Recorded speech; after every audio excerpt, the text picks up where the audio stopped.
دکھایا جا رہا ہے دنیا میں. سو اسی لیے میں انکریج ہوا.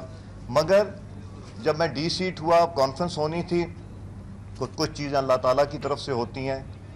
ایک جماعت کے پارلیمنٹری لیڈر نے یا ان کے جو فرنٹ لائنرز ہیں, انہوں نے ایک ریکوزیشن موو کی کہ سیشن جلدی ہو جائے تاکہ میں پھر سے اسپیکر نہ بن سکوں. میں کسی کو 2-3 دفعہ ہرا کے آیا تھا, تو وہ تکلیف تو تھی یا زخم تھا, وہ شاید ابھی تک ہرا ہے. تو وہ انہوں نے کوشش کی, جس کو اپوزیشن کے لیڈر آف دا اپوزیشن اور باقی جماعتوں نے اس کو رد کر دیا کہ نہیں, سیشن ہوگا تو روٹین میں ہوگا. اگر ریکوزیشن ہو جاتا تو کوئی اور اسپیکر کو اوتھ لینا پڑتا اور پھر یہ سیشن آگے چلتا.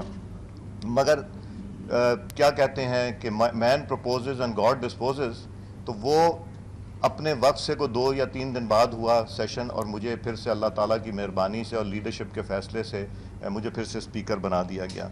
مگر اس میں اپس اینڈ ڈاؤنز بہت آئے. ایک ریزگنیشن کا ایشو آیا میرے پاس پی ٹی آئی کا, جو کہ مجھے تو بہت خوش ہونا چاہیے تھا اور فوراً ایکسیپٹ کر کے ان کو باہر کر دیتے. اس میں ریزرو سیٹ پہ الیکشن نہیں ہونا تھا, اس پہ جو لوگ نیشنل اسمبلی میں آ رہے تھے وہاں پہ الیکشن نہیں ہونا تھا. وہ لوگ جو نیشنل اسمبلی میں آنا چاہتے تھے کہ اگر ریزگنیشن ایکسیپٹ ہوئی, وہ نہیں ہونا تھا. تو یہ کوئی 5-7-10 سیٹوں پہ پورے پاکستان میں الیکشن ہونا تھا. مگر میں نے وہ کیا, مجھے مسلم لیگ نون نے کرٹیسائز کیا پارلیمنٹ میں کھڑے ہو کے, آپ سب نے دیکھا. مجھے JUIF نے کرٹیسائز کیا. مجھے اسپیکر قومی اسمبلی ایاز صادق لاہور میں میڈیا سے گفتگو کر رہے ہیں.